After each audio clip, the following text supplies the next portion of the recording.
There are moments in youth when the future stretches before us like a sunlit road, and we walk it with the naive certainty that nothing irreparable lies beneath our feet. University, they say, is such a time. One leaves behind the suffocating familiarity of home, discovers new minds, new loves, new freedoms. In Thessaloniki, this illusion deepens. The city itself seems to belong to students, swelling each autumn with restless ambition and quiet hope. And there, at its very heart, rises Aristotle University of Thessaloniki, vast, respected, alive with voices. Faculties of law, theology, engineering, arts, thousands of young people crossing its grounds each day, speaking of exams, of futures, of trivial anxieties that feel, in their moment, immense. But what if I told you that beneath this living world lies another, older, silenced, yet not gone? Hello, friends, and welcome to Salonika Letters. This is a podcast about Thessaloniki, its streets, its buildings, and the stories that quietly live inside them. Each episode is a letter written while walking through the city, pausing in front of old houses, markets, and neighborhoods that still carry traces of the people who passed through them. Here, history isn't told through battles or dates, but through everyday lives, forgotten details, and places that continue to remember. We'll talk about architecture, culture, urban memory, and the small moments that shape a city over time. If you love cities, stories, and listening closely, you're in the right place. Let's begin. Episode 3: The Dark History of Aristotle University. Once, Thessaloniki was called the Jerusalem of the Balkans. Not metaphorically, but in truth. Nearly half its population was Jewish at certain points in its history. Their presence was not incidental, it defined the city. And beyond the walls of the old town, there stretched a cemetery of unimaginable scale, around 500,000 graves, covering roughly 350,000 square meters, an expanse so vast it rivaled entire districts. It was one of the largest Jewish cemeteries in Europe, if not the largest. At first, it used to be located outside the city, but cities grow like restless organisms, and soon the living pressed against the domain of the dead. Today, the location of the cemetery stands not at the margins, but at the center of a city that had outgrown its past. In the 20th century, complaints began, as they always do, with practicality as their disguise. The cemetery hindered urban expansion, they said. It obstructed roads, attracted undesirable activities at night, consumed valuable land. Plans were drawn as early as 1925 to transform it into a park, or something more useful. Behind these words lay something harder to name. In 1937, an agreement was reached between the Greek authorities and the Jewish community. 30,000 square meters would be given to the university. Graves in that section would be respectfully relocated. The rest, over 300,000 square meters, would be preserved, closed to new burials but left intact. A compromise, fragile but meaningful. And yet, nothing was done. Time passed, the cemetery remained, the tension did not disappear, it merely waited. Then came the war. In 1942, under German occupation, the Jewish community of Thessaloniki, around 50,000 people, faced escalating persecution. Thousands of young men, who were not physically prepared for such conditions, were sent to forced labor in regions such as Halkidiki and Katarini. Many perished from disease and exhaustion. In desperation, the community attempted to ransom its people, negotiating with German officials such as Max Merton.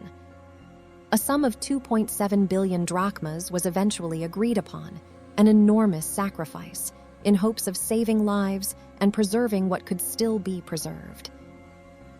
But even as these negotiations unfolded, another pressure mounted, this time from within. On October 17, 1942, the governor of Macedonia, Vasilis Simonidis, ordered the Jewish community to cooperate in dismantling the cemetery. Not at German insistence, but as a local initiative, one that disturbingly aligned with the desires of many within the city.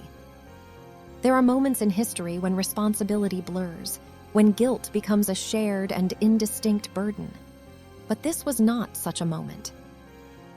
By December 1942, the municipality acted decisively. 500 workers were sent to destroy the cemetery. In less than 2 weeks, nearly 500,000 graves were desecrated. Agreements were ignored. Even graves less than 30 years old, which supposedly were protected, got destroyed. German commander Max Merten approaches Koretz and asks for 3.5 billion drachmas in order not to move the Jews. When Koretz responds by telling him that the community cannot find this amount of money, Merten has a solution. 2 billion drachmas and the rest, 1.5 billion, will stand for the expropriation of the cemetery. The agreement is signed at the end of October 1942. Martin meets them one last time in the cemetery. He promises the Jewish community that he will not harm the graves dating 18th century and prior. But the very next day, he breaks his promise and orders 500 workers from the Jewish community to destroy everything. And they did it in 3 weeks. A historical place was destroyed in no time. Thessaloniki's cemetery was the largest in all East. It was located between the edge of Mount Hordiatis and the White Tower.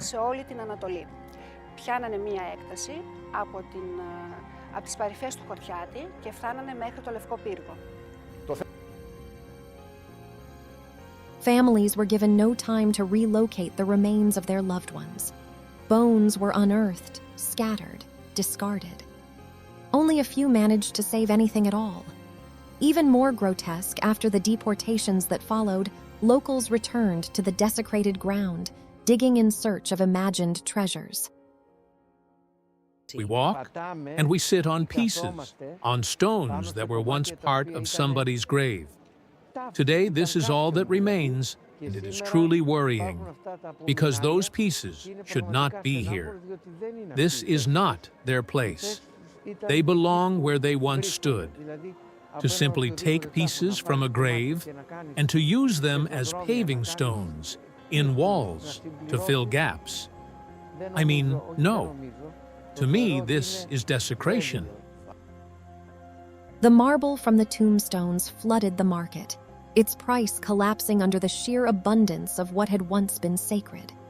And soon after, in March 1943, the trains began to depart. From Thessaloniki to Auschwitz-Birkenau, cattle wagons carrying thousands. In total, over 50,000 Jews were deported. Fewer than 2,000 would survive. One historian captured the horror with unbearable clarity. Before their own extermination, the Jews of Thessaloniki witnessed the destruction of their dead. And what followed? Here, perhaps, lies the deepest wound. After the war, the Greek state did not restore the cemetery. On the contrary, in 1943, even before the war ended, the land was officially seized on the grounds that it had been abandoned. In 1946, survivors were permitted to collect tombstones, but not to reclaim the land, not to rebuild what had been destroyed. A shattered community, reduced to a fraction of its former self, lacked the means to resist. Construction continued, the university expanded, churches, homes, public works, all incorporated fragments of the cemetery into their foundations. Even decades later, bones were found during construction projects, mistaken at times for animal remains. Testimonies from the 1960s and 1970s speak of skeletons uncovered and discarded during routine work, as if they were debris rather than human lives.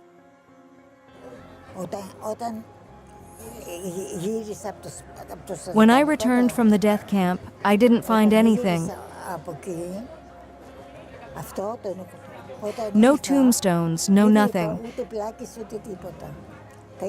They had taken everything.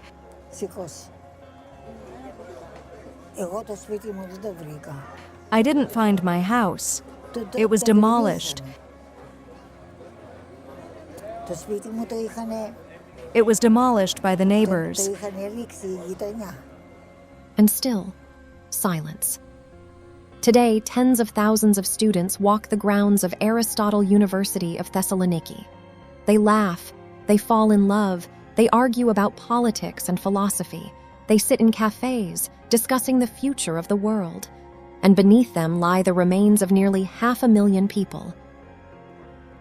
It's not only the destruction, it's the way we handled this entire situation afterwards. I think it's a shame for Thessaloniki, not for the Jews of Thessaloniki, but for the city itself, to have to wait 70 years in order to build a memorial at the university, and to tell the children and the next generations that here used to be a Jewish cemetery. We need to learn the history of our city.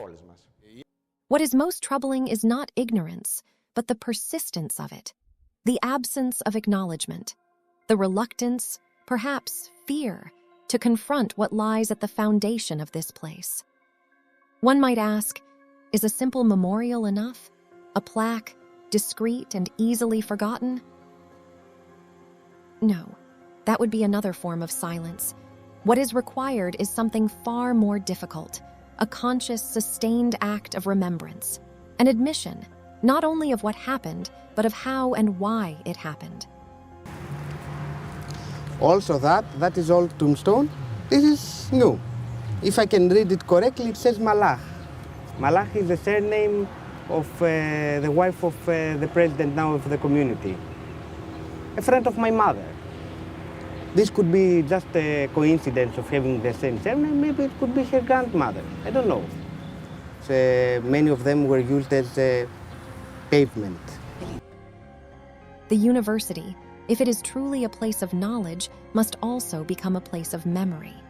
Because a grave is not merely earth and bone. It is a bond between the living and the dead, a space where memory resists oblivion. And here, that bond was severed, yet not entirely. Here I want to mention that the monument that marks the site of a former Jewish cemetery has been vandalized multiple times, one of which occurred with the annual observance of International Holocaust Remembrance Day. The dead of Thessaloniki remain, not as ghosts in the childish sense, but as a presence, silent, insistent, impossible to erase. They ask for nothing extravagant. No restitution could suffice, no gesture could undo what has been done, only remembrance. And perhaps one day the city will gather the courage to listen to the silence beneath its feet, which is not silence at all, but memory waiting patiently to be heard. Thank you for spending this time with Salonika Letters. If these stories resonated with you, if you enjoy listening to cities, noticing details, and remembering the lives behind the places, you're welcome to stay a little longer. You can subscribe to the channel to receive new letters as they're released. Until next time, keep walking slowly, keep paying attention, and let the city tell you its stories.